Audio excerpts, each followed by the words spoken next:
ఈ car racing విషయంలో రకరకాల లీకులు ఇస్తూ మా నాయకులు కేటీఆర్ గారిని అప్రతిష్ట పాలు చేయాలని బీఆర్ఎస్ పార్టీని ఇబ్బంది పెట్టాలని ప్రయత్నం చేస్తున్నారు. మేము ఇతను ఏమడుగుతున్నాం సార్, మేము ఎలాంటి తప్పు చేయలేదు, చట్ట ప్రకారంగా పద్ధతి ప్రకారంగానే ఈ రాష్ట్ర ప్రతిష్ట పెంచడానికి, ఈ రాష్ట్ర ఆదాయం పెంచడానికి కేటీఆర్ గారు అన్నీ ఆలోచించి నిర్ణయం తీసుకున్నామని మేము చెప్తున్నాం.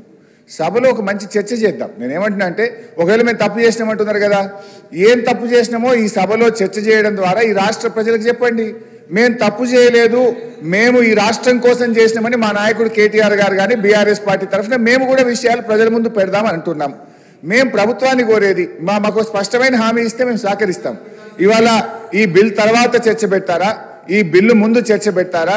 ప్రభుత్వం తరఫున రెవెన్యూ మినిస్టర్ గారు ఉన్నారు, వారు లేచి సార్ ఒక్క మంత్రి కూడా సభలో లేడు సార్. మీరు చూడండి, శాసనసభ అంటే ఎంత గౌరవం ఉందో ఒక్క మంత్రి కూడా సభలో లేడు sir. I don't want to going to that. మేము అనేది ఒక్కటే, ఈ కార్ రేసింగ్ విషయంలో ఈ అసెంబ్లీ నడిచేటప్పుడు ఒక ఎమ్మెల్యే గారి మీద అక్రమ కేసు పెట్టిండ్రు. దయచేసి మీ ద్వారా కోరేది, ప్రభుత్వం చిత్తశుద్ధి ఉంటే మీరు పెట్టింది అక్రమ కేసు కాకపోతే వెంటనే ఈ సభలో ఈ కార్ రేసింగ్ అంశం మీద చర్చ జరపాలని మీ ద్వారా ప్రభుత్వాన్ని కోరుతా ఉన్నాం.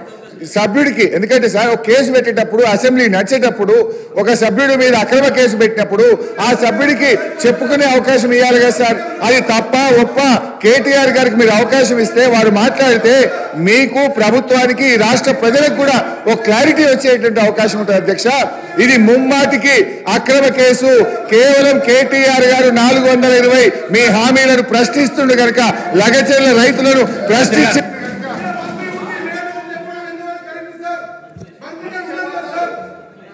అధ్యక్ష,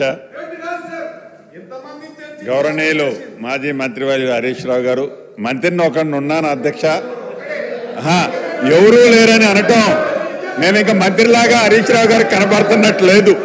దురదృష్టకరం, బాధాకరం అధ్యక్ష. మీరు అనుమతిస్తే